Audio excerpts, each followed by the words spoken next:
नमस्कार मेरे प्यारे साथियों। कैसे हैं आप सब लोग।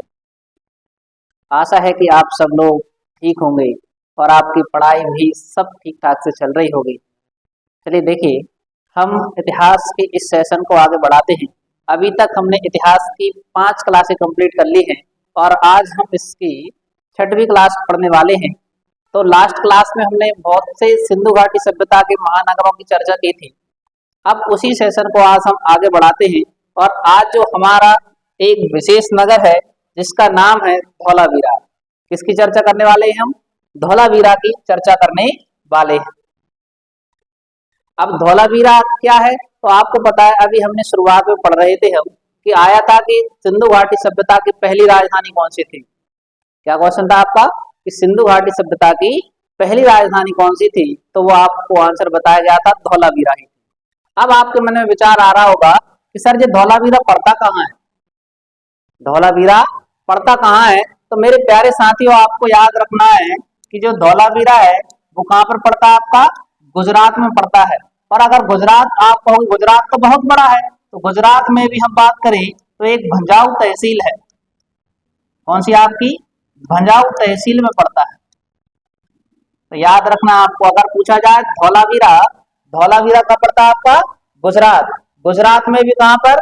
भंजाऊ तालिका करके तहसील है आपकी, भंजाऊ तहसील है, वहां पर आपका पड़ता है। ठीक है ना। अब देखिए, गुजरात हमने जगह का नाम बता दिया। अब आप बात करेंगे खोज की, तो याद रखना इसकी जो खोज हुई थी, क्या याद रखना आपको, इसकी जो खोज की गई थी वो कब की गई थी आपकी? तो आप बताएंगे 1967-68 में।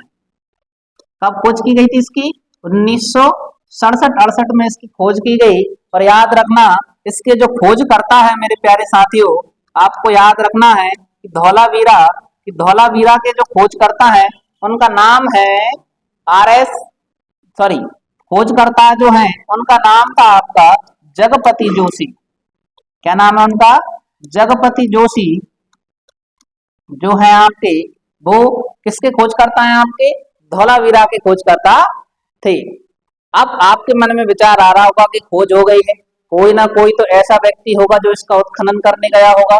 तो याद रखना है कि जो धौलावीरा है, धौलावीरा के जो उत्खनन करता थे, दोनों के नाम याद रखना आपको, खोजकर्ता और उत्खनन करता। तो धौलावीरा के जो उत्खनन करता थे उनका नाम है आर एस बिष्ट। क्या नाम है आपका? आप बताओगे आर एस बिष्ट इनका नाम है। पूरा नाम बताएं तो आप बताइए पूरा नाम क्या है इनका? पूरा नाम है आपका रविंद्र सिंह बिष्ट। पूरा नाम क्या है इनका? रविंद्र सिंह बिष्ट इनका पूरा नाम है। इधर तक क्लियर है कि नहीं? बताइए मेरे प्यारे साथियों, जल्दी से जल्दी अपने साथियों को जोड़ दीजिए आप, है ना, कि वो भी आपके पढ़ना चालू हो जाएं।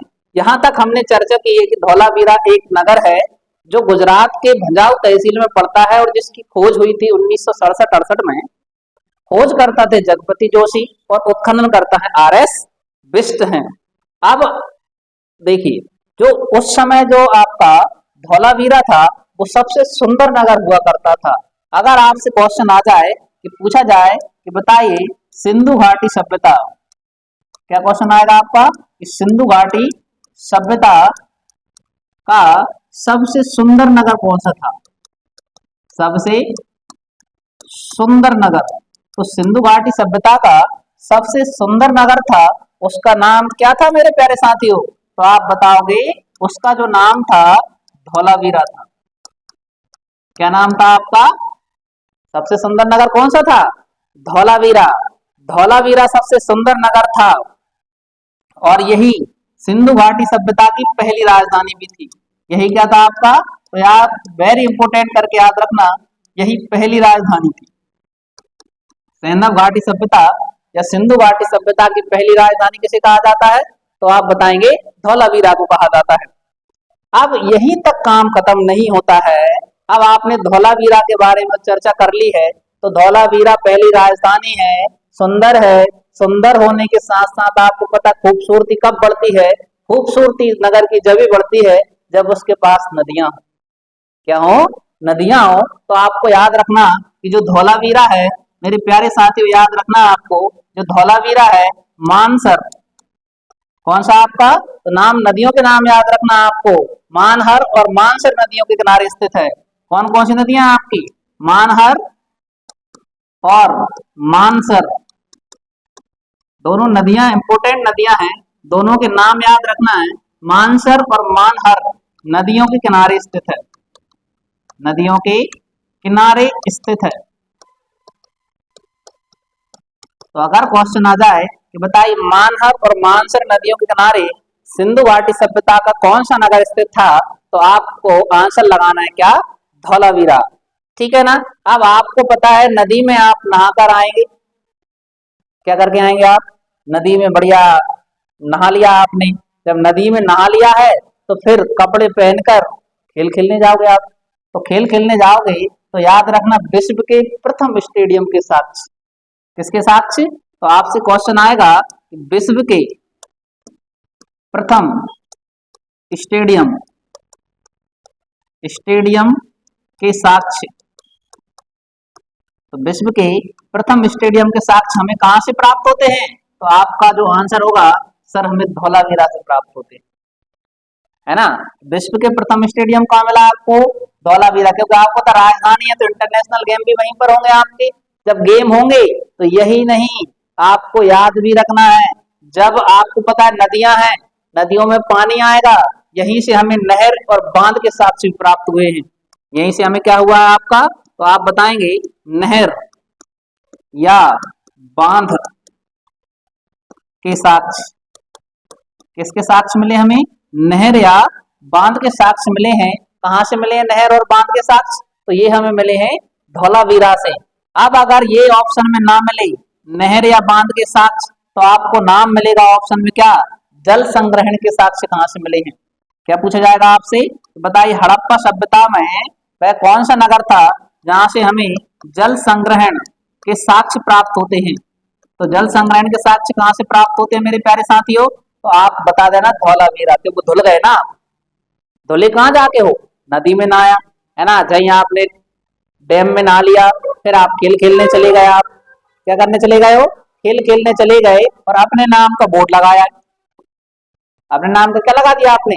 बोर्ड लगा दिया। यहीं से मतलब आपको मिला है सूचना पटल। क्या मिला हुआ आपको?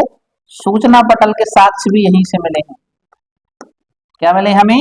सूचना पटल के साक्ष्य। तो अगर पेपर में क्वेश्चन आए कि बताइए सूचना पटल के साक्ष्य हड़प्पा के किस नगर से प्राप्त होते हैं, तो आपको ज्यादा सोचना विचारना नहीं है। आप कहोगे जहां हमने नहाने गए थे ना, है ना, जहां हमने गेम खेला तभी तो अपना नाम लिखवाया है, इसलिए आप क्या कहोगे? सूचना पटल कहां से मिला है? धौलावीरा से आपको साक्ष्य प्राप्त होते हैं। जल्दी से बताइए यहां तक क्लियर है कि नहीं? अब हम बात करते हैं कि सिंधु घाटी सभ्यता के में किन किन चीजों के हमें साक्ष्य नहीं मिलते, या सिंधु घाटी सभ्यता के लोग किन किन चीजों से अपरिचित थे। तो आप हेडिंग डालिए। अब हम पढ़ने वाले हैं सिंधु घाटी सभ्यता के लोग। नोट लगाओ पहले तो आप, बेहतरीन। जिनके पास 100 का है 100 का लगा लीजिए, 500 का है तो 500 का लगा लीजिए। नोट लगाओ आप कहोगे सिंधु घाटी सभ्यता के लोग, सिंधु घाटी सभ्यता के लोग किन किन चीजों से, किन किन चीजों से अपरिचित थे।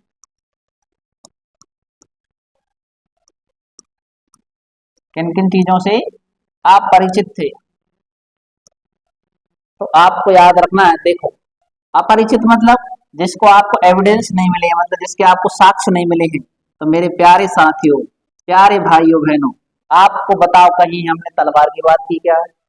नहीं की। तो आप कहोगे हमें यहाँ से तलवार के साक्ष्य प्राप्त नहीं होते। क्या नहीं हुए आपको? तलवार के साक्ष्य प्राप्त नहीं होते। किसके साक्ष्य प्राप्त नहीं हुए? तलवार के साक्ष्य प्राप्त नहीं हुए। और क्या हुआ है? तो दूसरा आप बताओगे यहां से हमें मंदिर के भी साक्ष्य प्राप्त नहीं हुए। मंदिर के साक्ष्य प्राप्त नहीं हुए। अब आपके मन में विचार आ रहा होगा सर आपने बताया था कि एक माता की मूर्ति भी मिली है ना, और पशुपति शिव की मूर्ति भी मिली है। तो मेरे प्यारे साथियों, आपको पता है आपने नदी किनारे पढ़ा था है ना, स्नानागार था, मोहनजोदड़ो की बात चल रही थी, और आपको पता शंकर जी मंदिर में नहीं बैठती, है ना, कण कण में शंकर है। तो उनने तो भी तो आपको पता है जहां पर तालाब बने रहते, नदियां रहती, उनके किनारे पे बैठ जाती। इसलिए कहीं भी मंदिर के साक्ष्य आपको नहीं मिलते हैं। किस किस के साक्ष्य नहीं मिले? तलवार के भी नहीं मिले हैं और मंदिर के भी नहीं मिले हैं। और किसके साक्ष्य नहीं मिले हैं? तो भैया आपको कहीं भी हमने औजार की बात नहीं की। किसके साक्ष्य नहीं मिलते? अपने औजार के साक्ष्य नहीं मिलते। अब आप कहोगे सर आपने तो कुल्हाड़ी के बारे में बताया था। तो भैया वो पुरापाषाण काल था। क्या था? कि वो दौर था बचपन का, ये दौर जवानी है ना। तो भाई वो समय अलग था, ये समय अलग है। इसलिए दोनों चीजों को आपको याद रखना है, दोनों कॉमन मत कर देना, नहीं खिचड़ी पकाने बैठ जाओ आप। अब हमने देख लिया कौन कौन सी चीजों से हम अपरिचित थे। अब यही हम देखते हैं कि जो हमें जो सिंधु घाटी सभ्यता थी वो कैसी थी, मात्र सत्तात्मक थी या पितृ सत्तात्मक थी? तो बताइए, जिनको पता है वो आंसर दीजिए कि सिंधु घाटी सभ्यता कैसी थी। तो हम बात कहेंगे, यही से लिख लीजिए, सिंधु घाटी से, सिंधु घाटी सभ्यता से मात्र देवी, किसकी मूर्ति मिली आपको? मात्र देवी की प्रतिमा मिलने के कारण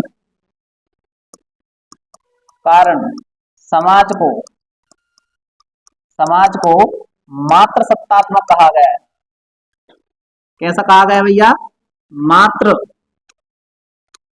कैसा कहा गया है? मात्र सत्तात्मक कहा गया है।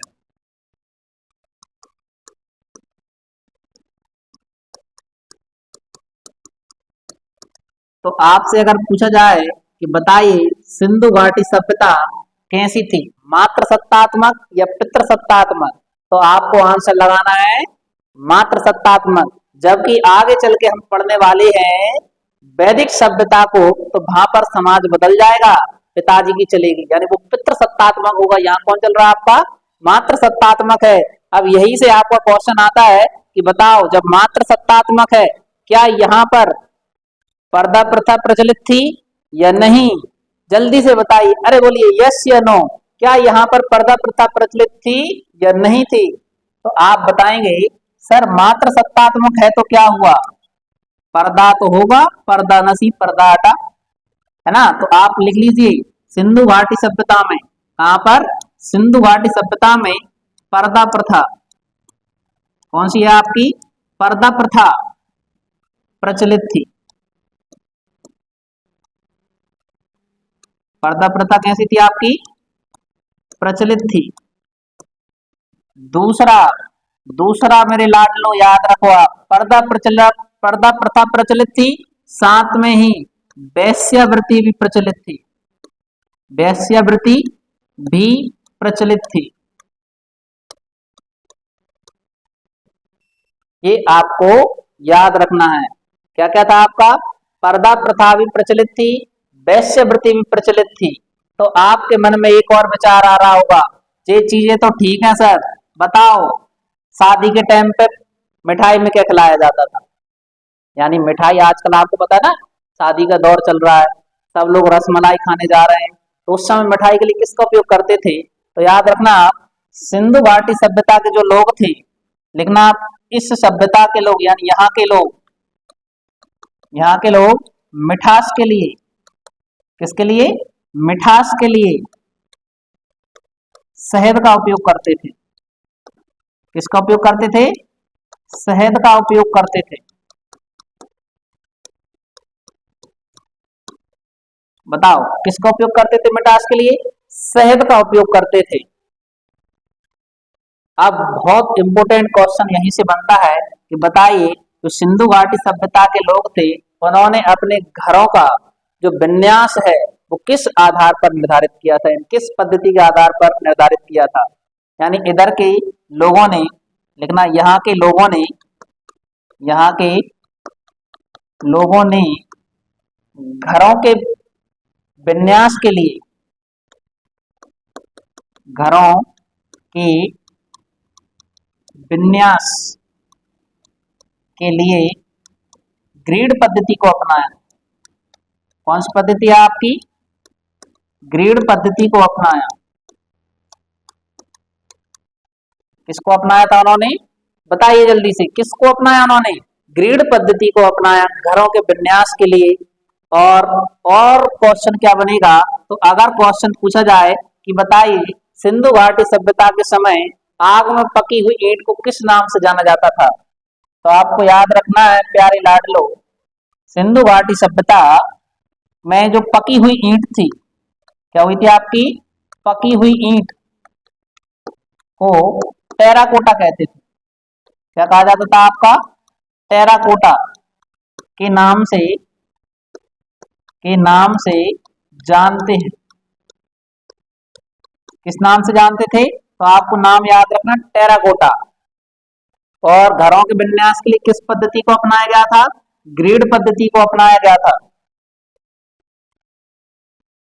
अब जो आपके मन में एक और विचार आएगा कि सर एक और डाउट है, वो और क्लियर कर दीजिए आप कि उस समय क्षेत्रफल की दृष्टि से सबसे बड़ा नगर कौन सा था, है ना? तो अब हम बात करने वाले हैं किसके बारे में? तो आप लिख लीजिए क्षेत्रफल की दृष्टि से, यानी सिंधु घाटी सभ्यता।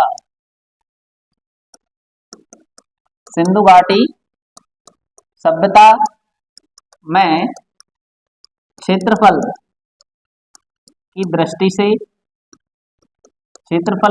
से सबसे बड़ा नगर। अब हम सबसे बड़े नगर की बात करने वाले हैं। तो जो सबसे बड़ा नगर था उनके नाम लिख लीजिए आप। याद रखना, अभी बात चल रही केवल क्षेत्रफल की दृष्टि से, हमने जनसंख्या की बात नहीं की है। जनसंख्या अलग होती है और क्षेत्रफल अलग होता है।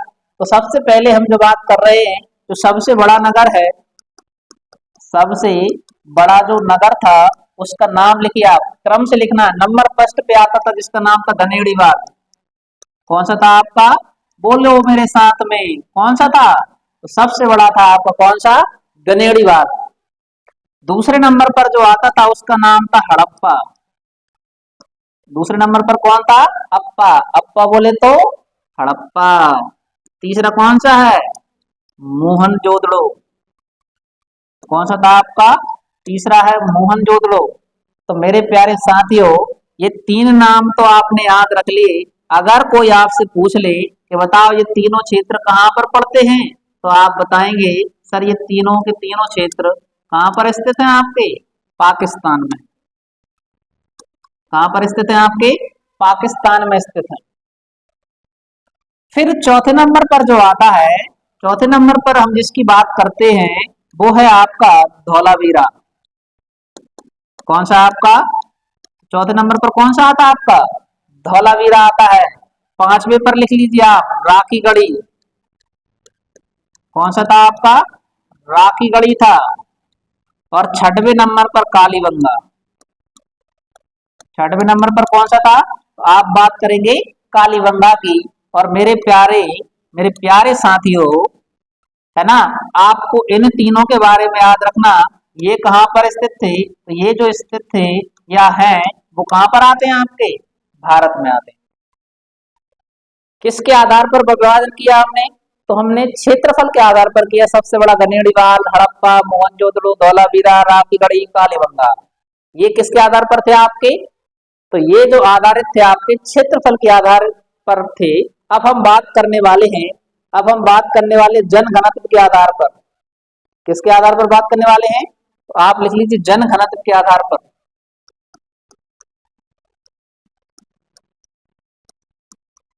जनघनत्व के आधार पर सबसे बड़ा नगर। किसके आधार पर बात करने वाले हम? जनघनत्व के आधार पर। अब जनघनत्व मतलब जनसंख्या की बात आएगी, और जनसंख्या सबसे ज्यादा कहां पर थी? तो बताओ आप, अगर आपके पास पूछा जाए कि जनघनत्व के आधार पर सबसे ज्यादा जनसंख्या कहां थी, तो एक बात बताओ। हमने एक नगर पढ़ा था जहां पर हमने पढ़ा था सबसे बड़ा अन्नागार, सबसे बड़ा स्नानागार। अब एक बात बताओ, जहां रहोगे वहीं स्नान करने जाओगे कि दूसरे देश में स्नान करने जाओगे आप? तो भैया कॉमन सेंस का यूज करना है। जहां सबसे ज्यादा लोग रहेंगे भाई सबसे ज्यादा क्या होगी आपका जन घनत्व होगा। तो सबसे ज्यादा जो जन घनत्व है वो आता है आपका कहाँ पर, मोहनजोदड़ो। कहाँ पर आता आपका, मोहनजोदड़ो। दूसरी हम बात करेंगे, किसकी बात करेंगे, मोहनजोदड़ो आ गया तो कौन आएगा अब आपका, बोलो अप्पा। अप्पा बोलो तो हड़प्पा। तीसरे पर कौन आएगा, तीसरे पर जो आएंगे आपकी वो है गनेड़ीवाल। गनेड़ीवाल, अब गनेड़ीवाल आपको पता है क्षेत्रफल में सबसे बड़ा था। जैसे हमारे वर्तमान में राजस्थान क्षेत्रफल में सबसे बड़ा है, लेकिन जनसंख्या में सबसे बड़ा कौन है आपका, उत्तर प्रदेश। तो ऐसे क्षेत्र बदलते जाते हैं, जो गनेड़ीवाल आ गया। फिर हम बात करेंगे, यही लिख लीजिए आप धौलावीरा के बारे में। किसके बारे में लिख लीजिए आप, धौलावीरा के बारे में। और फिफ्थ नंबर पर जो आता है उसका नाम है आपका राखीगढ़ी। कौन सा आपका, राखीगढ़ी। और 6 नंबर पर लिख लीजिए, इसका नाम क्या है आपका, वो आएगा कालीबंगा। ऐसे आपको 6 नाम याद रखना है।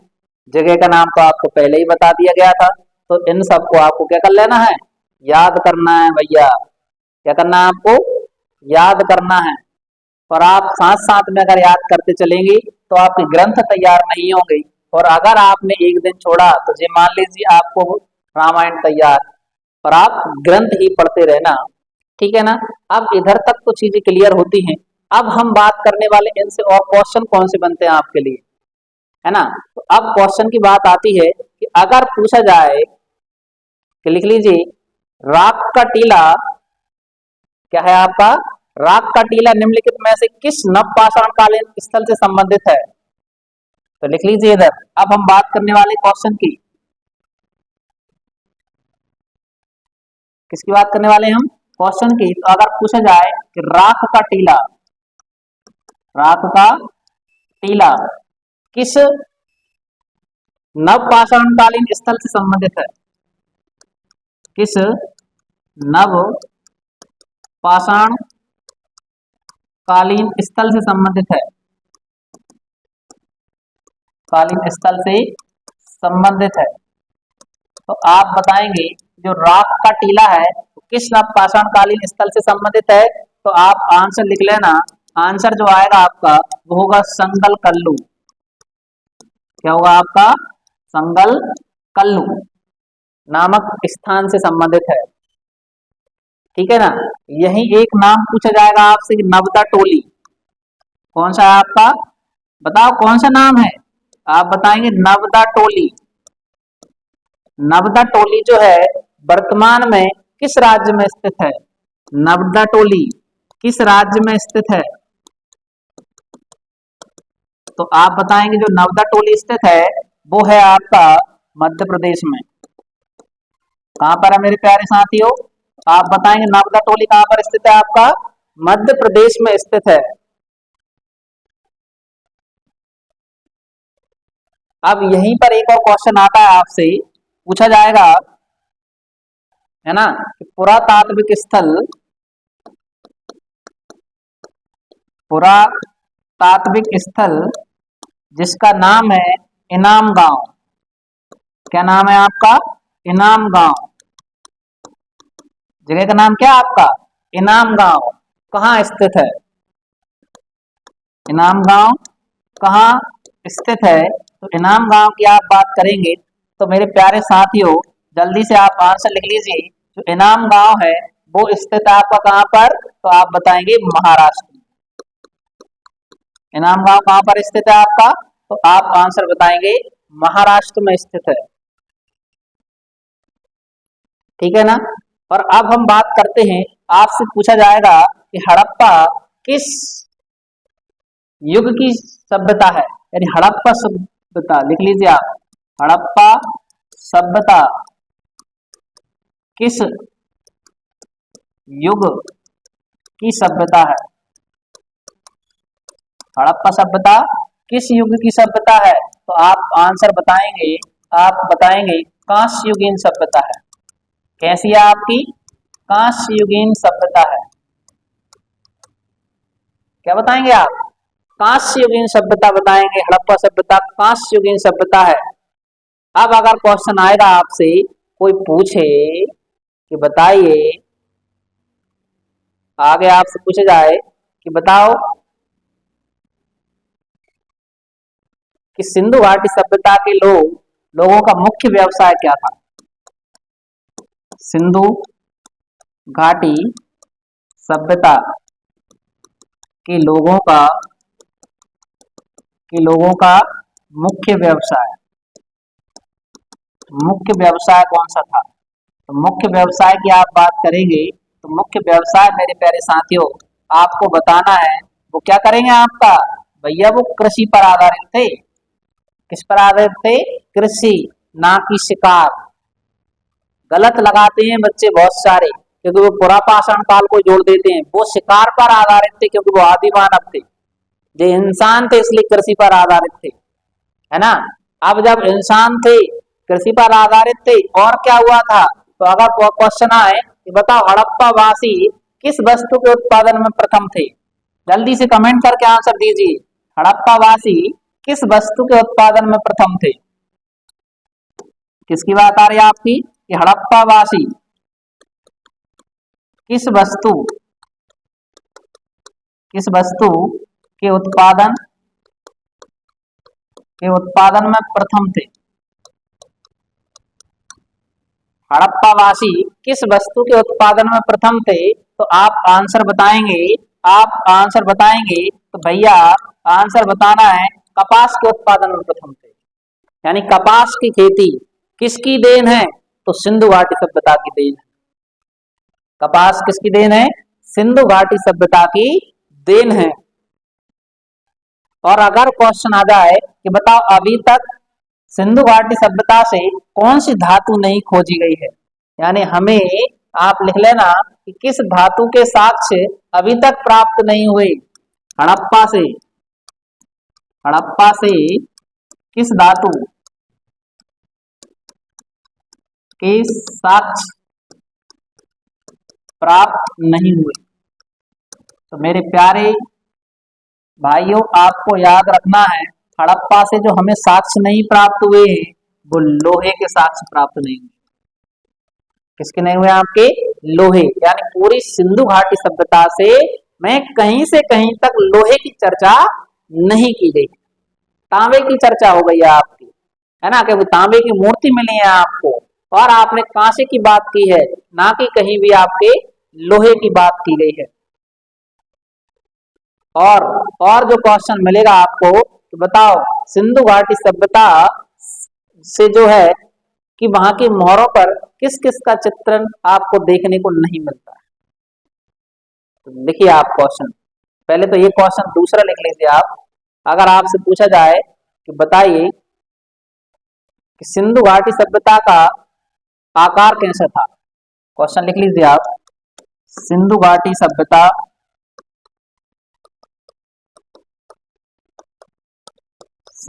सभ्यता के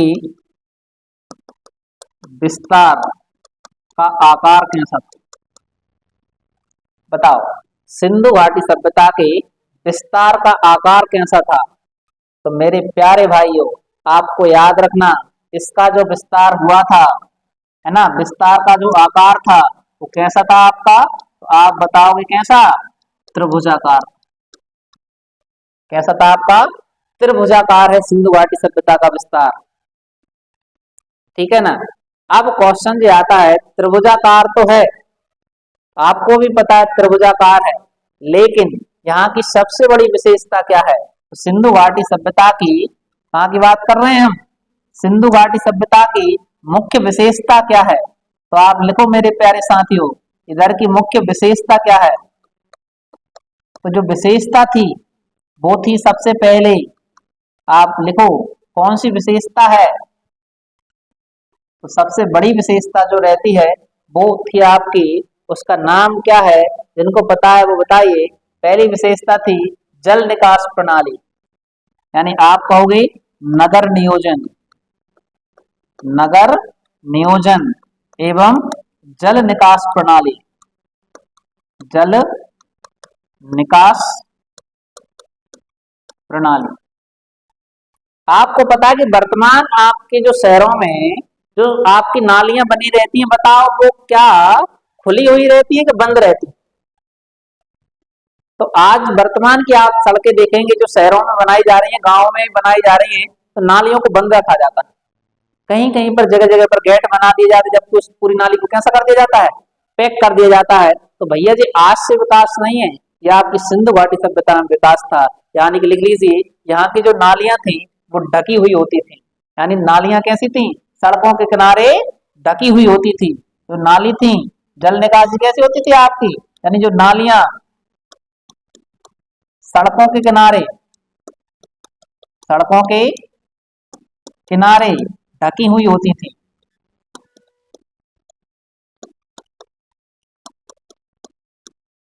कैसी होती थी आपकी नालियां जो थी वो सड़कों के किनारे ढकी हुई होती थी।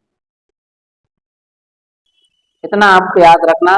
और क्या था, अगर पेपर में क्वेश्चन आ जाए कि बताइए जो सिंधु घाटी सभ्यता के लोग चोरों से, जानवरों से बचने के लिए क्या उपाय करते थे, तो आपको याद रखना जो सिंधु घाटी सभ्यता के लोग थे, चोरों, जानवरों, लुटेरों से बचने के लिए अपने जो भवन थे उनको किलाबंदी करवा देते। क्या करवाते थे आपके, किलाबंदी। यानी उनके जो घर बीच में होते थे, या ऐसे घर होते थे बीच में, है ना, और उनके आसपास क्या बनाते थे, किला बनाते थे। किला के अंदर अंदर घेर देते, इनके आसपास बहुत बड़ी बड़ी ऊंची दीवारें बना देते। आपने पुराने किले देखे हैं कि नहीं देखे, किले देखते हैं तो आपने पहाड़ी पर देखते हैं आप, या उनकी दीवारें बहुत देखते हैं, तो ना तो चोर आ पाते थे। कौन नहीं आ पाते थे आपके, चोर भी नहीं आ पाते थे, और साथ में आपके जानवर भी नहीं आ पाते थे। अब आप कहोगे सर कुछ उदाहरण देकर बताओ, तो मेरे प्यारे साथियों आपने वर्तमान किसी भी अधिकारी का भवन देखा होगा, जैसे आप कलेक्ट्रेट देख के आई, सीएम हाउस देख कर आई, तो वहां के जो घर जो है उसके पहले चारों ओर बाउंड्री होती है, एक जगह गार्ड बैठा रहता है आपका, वहां की चारों तरफ से दीवारें कैसी रहती है, बहुत ऊंची रहती हैं, तार लगे रहते हैं उनमें, जिससे कि कोई भी अंदर ना जा सके। ऐसे इन्होंने किलेबंदी करके वो रखते थे। अब अगर क्वेश्चन आता है कि बताइए यहाँ से कि जो आपके सिंधु घाटी सभ्यता है वहां से जो हमें कुछ आकृतियां मिली हैं, यानी प्रस्तर लिंग की आकृति मिली है, तो उससे हमें क्या साक्ष्य प्राप्त होते हैं, तो आप लिख लीजिए यहां से प्राप्त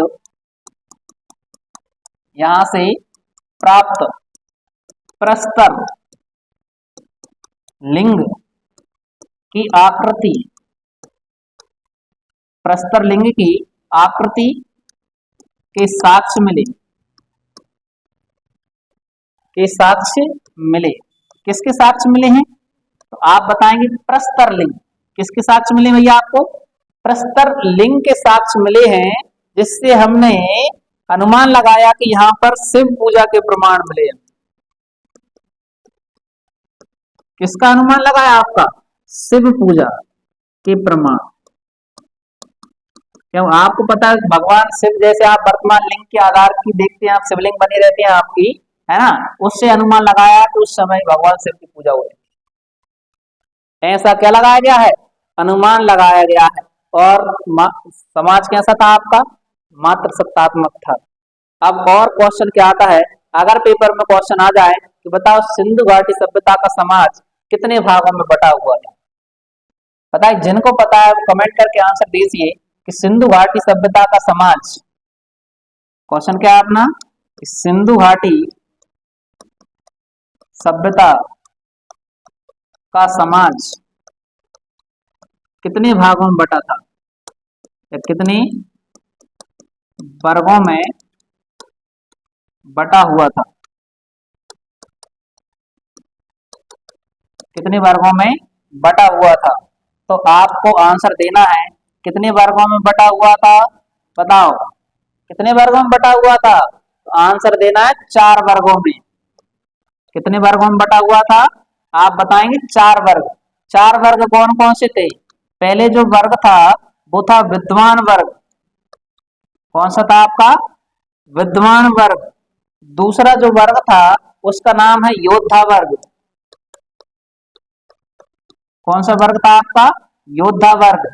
तीसरे थे व्यवसायी वर्ग, व्यवसाय या जिसको हम नाम देते हैं क्या, शिल्पकार वर्ग। अब बताओ चौथा तो आपको पता ही होगा, चौथा कौन था आपका, तो चौथा जो आप बताओगे श्रमिक वर्ग था। कौन सा वर्ग था आपका, श्रमिक वर्ग था।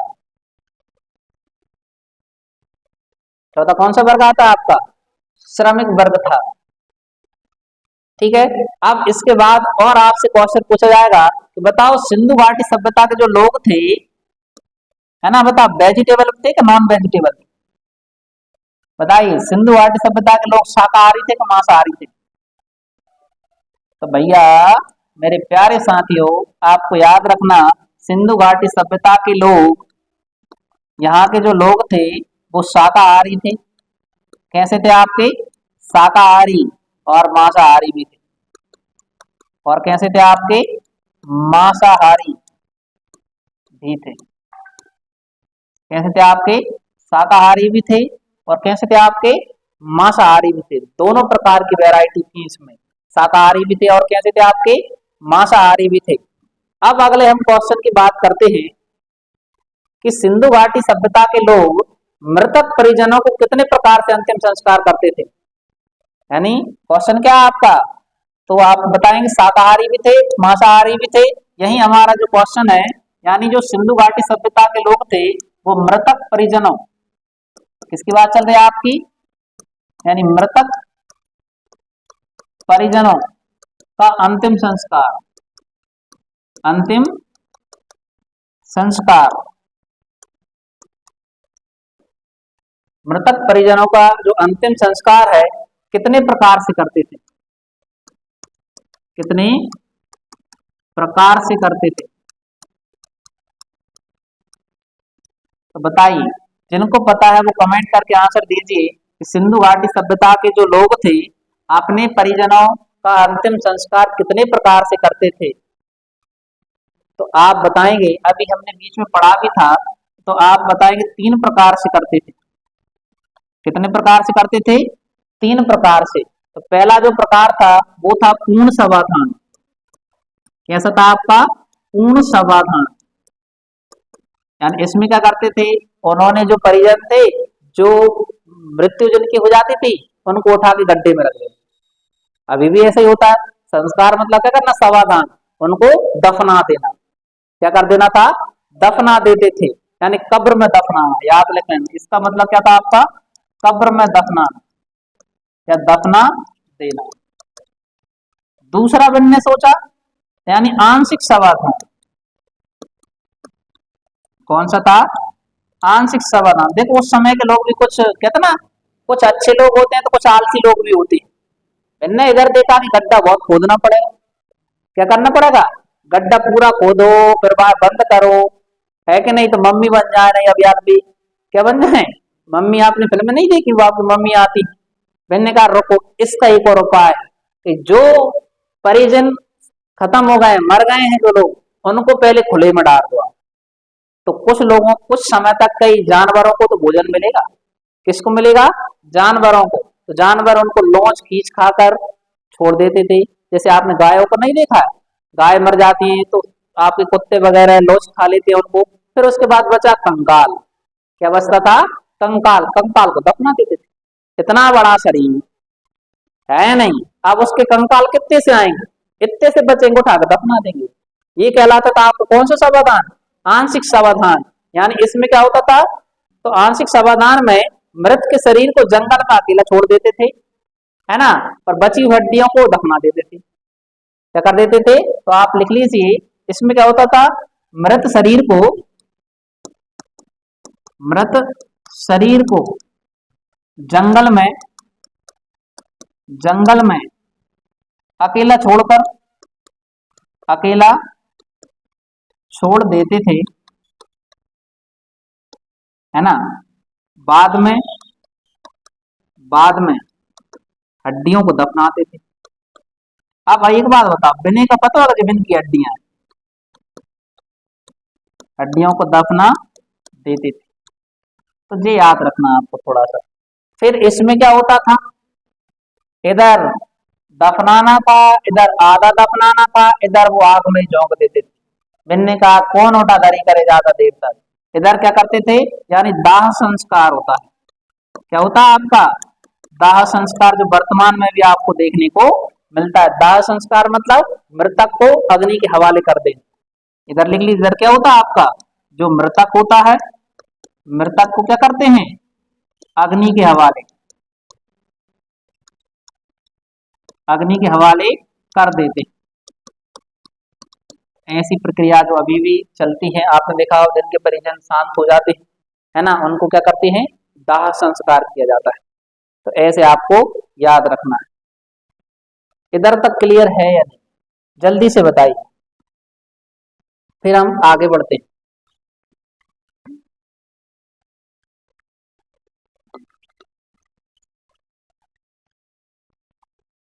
तो देखिए, अब इसके बाद क्वेश्चन आता है कि सिंधु घाटी सभ्यता का ऐसा कौन सा नगर था जिसकी सबसे ज्यादा सड़कें चौड़ी। क्वेश्चन क्या है अपना कि सिंधु घाटी सभ्यता में सर्वाधिक चौड़ी सड़क कहां से प्राप्त हुई। तो लिख लीजिए आप, सिंधु घाटी सभ्यता में, सिंधु घाटी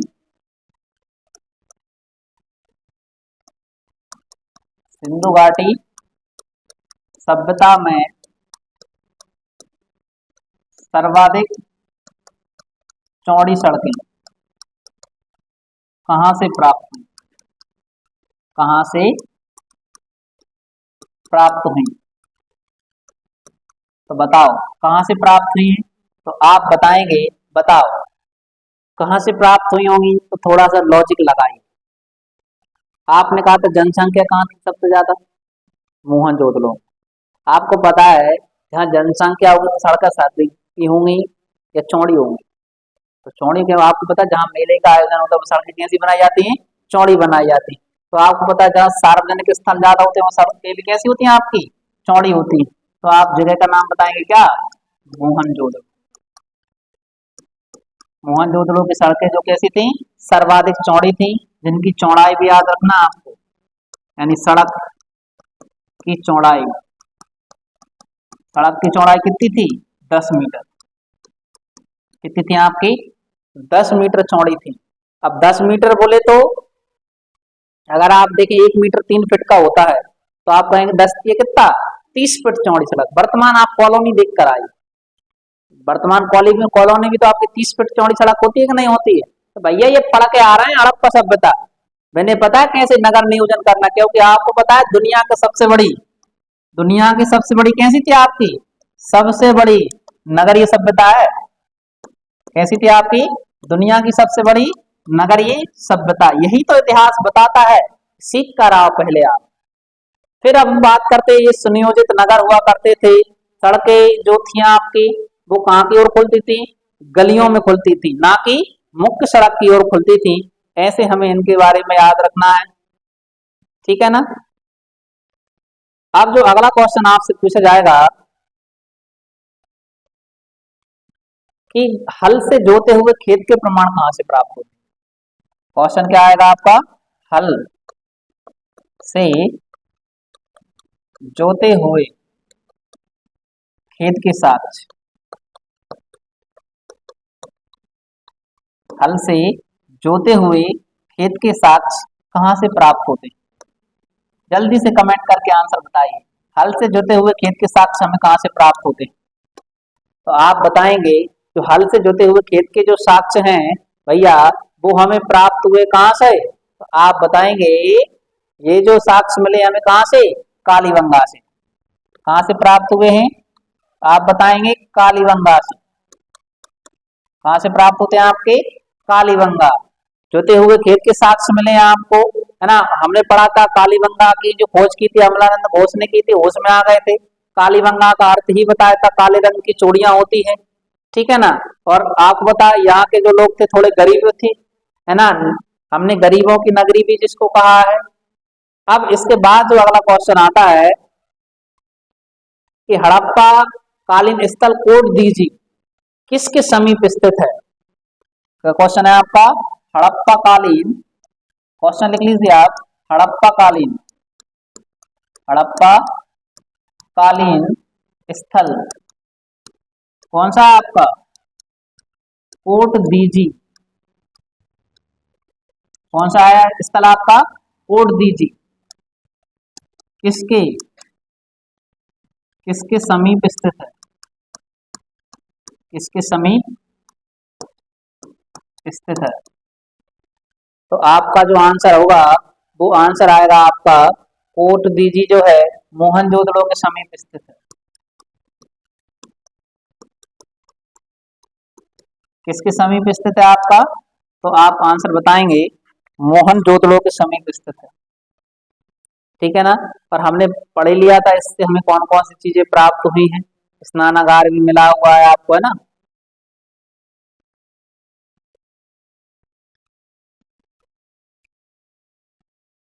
देखिए यहाँ पे हमने बहुत सी चीजें क्लियर कर ली हैं। अगर आप जब आप इधर से आगे क्वेश्चन लगाएंगे तो लगभग आपके 90% तो 95% तक आपकी सिंधु घाटी सभ्यता के क्वेश्चन सॉल्व हो जाएंगे। और मेरे प्यारे साथियों पहले ही इधर तक हमने डिस्क्रिप्शन पूरा पढ़ लिया है। अब आपको क्या करना है, जहां से भी आपको क्वेश्चन मिलते हैं तो आपको प्रीवियस ईयर के क्वेश्चन आपको लगाना है। अब इसके बाद जो है हम नेक्स्ट क्लास में मिलेंगे तो हम रहेगी क्लास हमारी वैदिक सभ्यता की। तो आप ज्यादा से ज्यादा लोगों के बारे में जो हमारी जो क्लासेस चल रही हैं आपके चैनल पर, इतिहास, संविधान और आपकी जो भूगोल की मैराथन क्लास होगी वो भी आप देखना ना भूलें। धन्यवाद। तो चलिए मेरे प्यारे साथियों, अब जो सिंधु घाटी सभ्यता हमने पढ़ ली है इससे संबंधित अब हम कुछ जो पिछले वर्षों में क्वेश्चन पूछे गए हैं आपके उन क्वेश्चन को सॉल्व करते हैं, जिससे कि आपकी प्रैक्टिस भी हो जाएगी, है ना। और इस सेशन में आपके ज्यादा से ज्यादा नंबर कवर आपके होंगे। तो मेरे प्यारे साथियों आपका पहला क्वेश्चन है कि सिंधु घाटी सभ्यता का महत्वपूर्ण स्थल हड़प्पा किस नदी के तट पर स्थित है? क्वेश्चन क्या है आपका कि हड़प्पा किस नदी के तट पर स्थित है?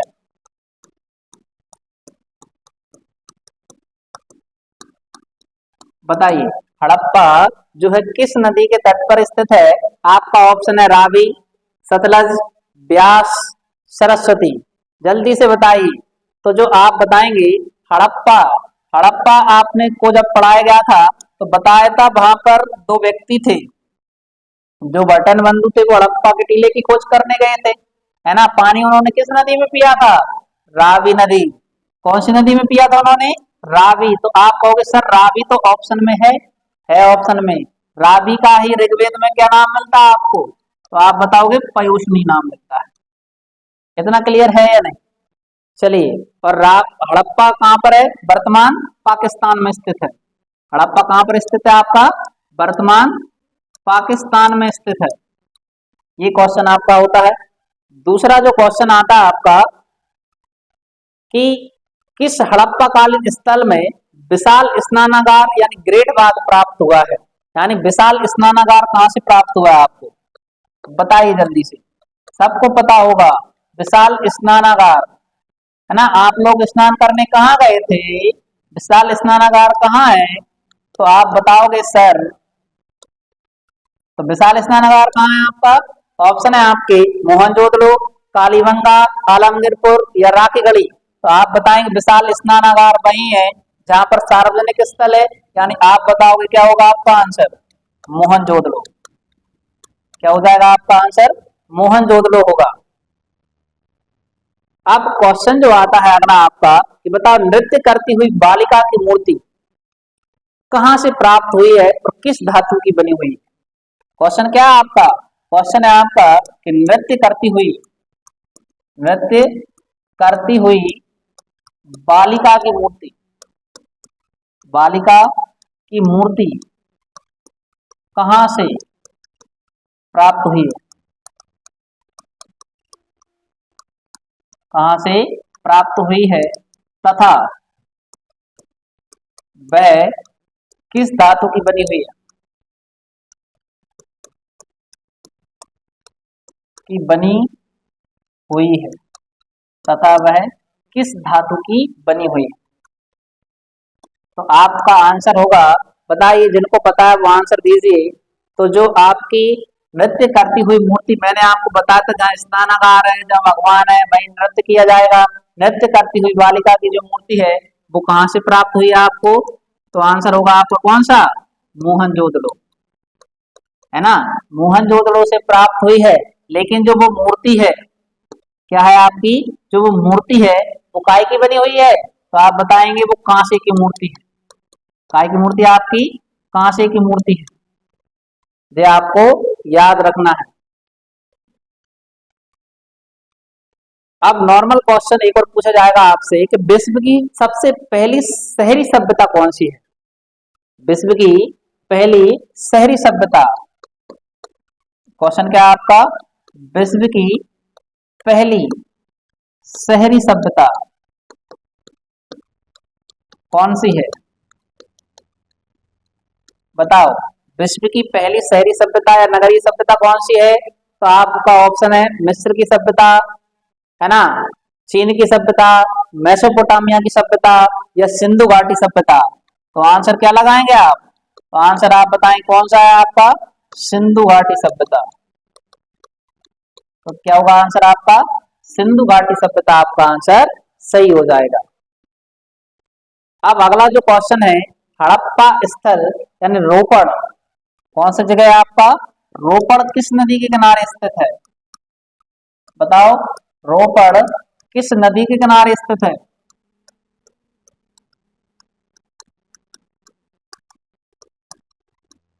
रोपड़ किस नदी के किनारे स्थित है, रोपड़ किस नदी के किनारे स्थित है। तो आपका जो आंसर होगा वो होगा आपका कौन सा, सतलज। कौन सी नदी है आपकी, सतलज नदी के किनारे स्थित है।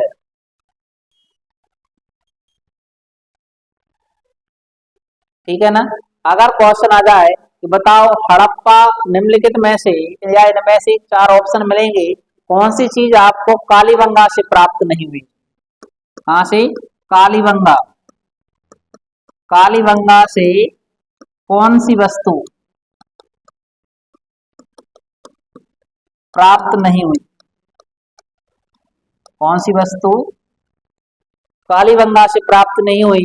पहला ऑप्शन है आपका, पहला जो ऑप्शन है वो आप याद रखना, वो है युगल समाधान, युगल समाधान। दूसरा ऑप्शन है आपका हल से जोते खेत, हल से जोते खेत। तीसरा जो ऑप्शन है वो है आपका काले रंग की चूड़ियां, कौन सा आपका, काले रंग की चूड़ियां। और चौथा जो ऑप्शन है आपका वो है कौन सा, अग्निकुंड, अग्निकुंड। तो बताओ मेरे प्यारे साथियों क्या आंसर होगा आपका, कि कालीबंगा से कौन सी वस्तु या कौन से साक्ष्य प्राप्त नहीं होते हैं। तो आपको जो आंसर देना है, आपको बताया गया था कि यहाँ से क्या प्राप्त नहीं है, किसी भी समाधान के साक्ष्य प्राप्त नहीं होते हैं। यानी हमें यहाँ से क्या नहीं मिले हैं, युगल समाधान नहीं मिले हैं। युगल समाधान हमें कहाँ से मिले हैं, तो आप आंसर लिख लेना, हमें लोथल से प्राप्त हुए। युगल समाधान कहाँ से प्राप्त हुए, हमें लोथल से प्राप्त हुए हैं। और अगर क्वेश्चन आ जाए कि बताओ कालीबंगा से कितने कुंड प्राप्त हुए हैं, कितने अग्निकुंड प्राप्त हुए हैं, उनकी भी याद रखना, 7 अग्निकुंड प्राप्त हुए हैं हमें। कितने अग्निकुंड प्राप्त हुए हमें, 7 जो है अग्निकुंड प्राप्त हुए हैं। और यहाँ से कच्ची ईंटें प्राप्त हुई हैं। और आपको पता, हल से जुते हुए खेत प्राप्त हुए आपको। इनके जो खोजकर्ता थे वो अमलानंद घोष थे। अब अगला क्वेश्चन आता है कि बताओ निम्नलिखित में से कौन सा हड़प्पा कालीन स्थल गुजरात में स्थित नहीं है, कहां पर स्थित नहीं है आपका, हड़प्पा कालीन स्थल, हड़प्पा कालीन स्थल गुजरात में स्थित नहीं। मतलब आपको पता है 4 स्थल होंगे जो कहां पर होंगे आपके, गुजरात में ही होंगे। तो आपको देखते हैं किन किन को पता है जो गुजरात में स्थित नहीं है। पहला ऑप्शन है लोथल, कौन सा आपका, लोथल। दूसरा है देमाबाद। तीसरा जो है वो है धौलावीरा। तीसरा कौन सा है आपका, धौलावीरा। चौथा है आपका सुरकोटता, सुरकोटता। कौन सा है आपका, अगला जो है वो कौन सा है आपका? सुरकोदता। तो बताइए आंसर आपका क्या होगा? तो मेरे प्यारे साथियों, आपको याद रखना है कि जो आपको गुजरात में स्थित नहीं है उसका नाम है दैमाबाद। क्या आंसर आएगा आपका? दैमाबाद जो है वो आपका गुजरात में स्थित नहीं है। दैमाबाद जो है आपका वो महाराष्ट्र में स्थित है।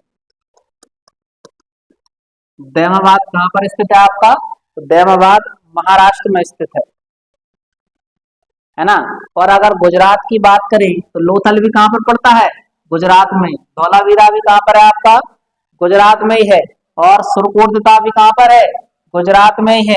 और अगर यही पूछ ले आपसे तो लिख लीजिए रंगपुर। क्या आपका? रंगपुर भी गुजरात में ही स्थित है। और एक और आएगा आपका देसलपुर। कौन सा आ जाएगा आपका?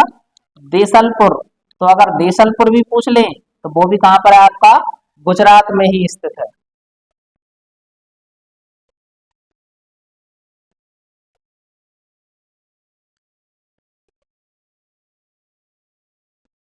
इतना क्लियर है? तो अगर क्वेश्चन आता है कि बताओ इनमें से कौन सी धातु सिंधु घाटी सभ्यता से अवशेष प्राप्त नहीं हुए, तो आपको बताना है लोहा।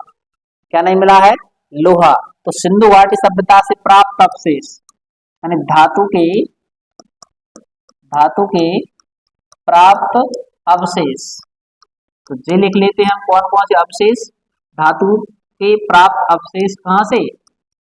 सिंधु घाटी सभ्यता से। कौन कौन से मिले हैं? तो भैया आपको पता है कौन कौन सी चीजें मिली हैं आपको। तो आपको लोहा भी मिला है। लोहा मिला है क्या? नहीं मिला है। तो आप बताओ कि सोना के भी साक्ष्य मिले हैं। और काय के मिले हैं आपके? चांदी के भी हैं, तांबा के भी हैं। सोना चांदी तांबा। और यही मिलेगा आपको क्या? कांसा। है ना। लेकिन याद रखना आपको क्या नहीं मिलेगा आपको? तो आपको जो नोट करके लिख लेना, इसके साक्ष्य नहीं मिले आपको तो लोहे के साक्ष्य नहीं मिले। लोहे के साक्ष्य नहीं मिले। याद रखना किसके साक्ष्य नहीं मिले हमें? लोहे के साक्ष्य प्राप्त नहीं मिले। अगला क्वेश्चन आता है अपना,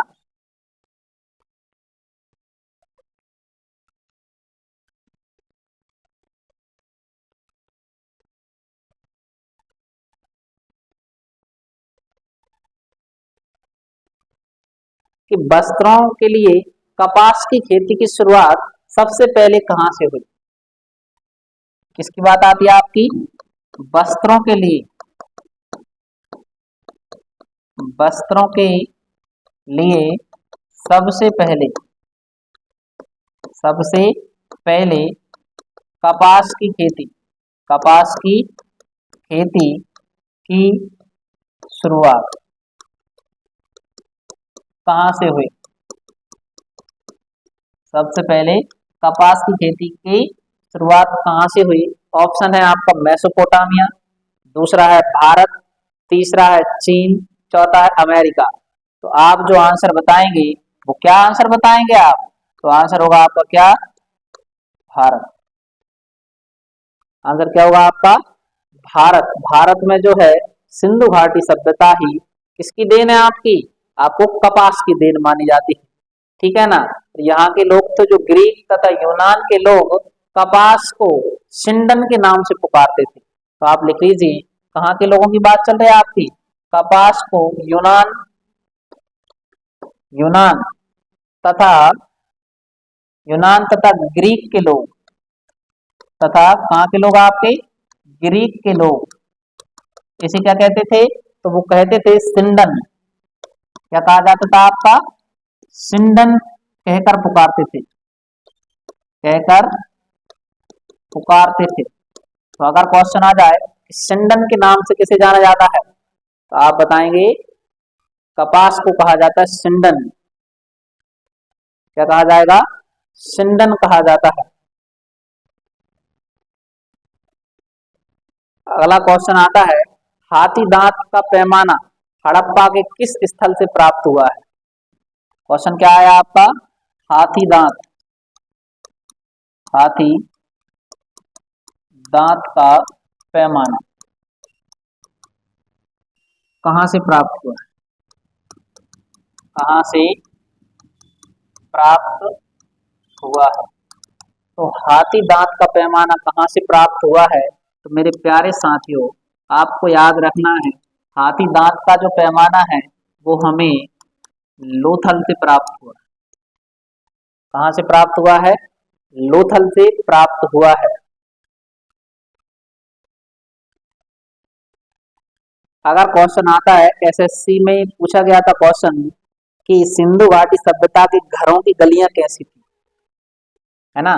क्वेश्चन क्या है आपका? सिंधु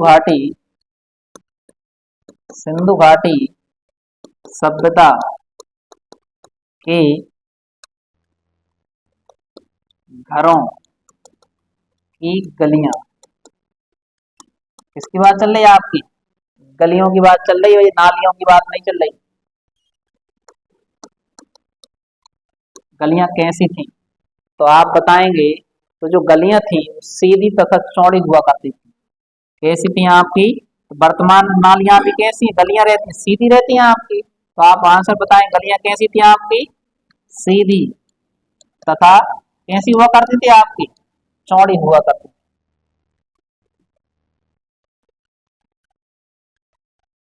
ठीक है ना?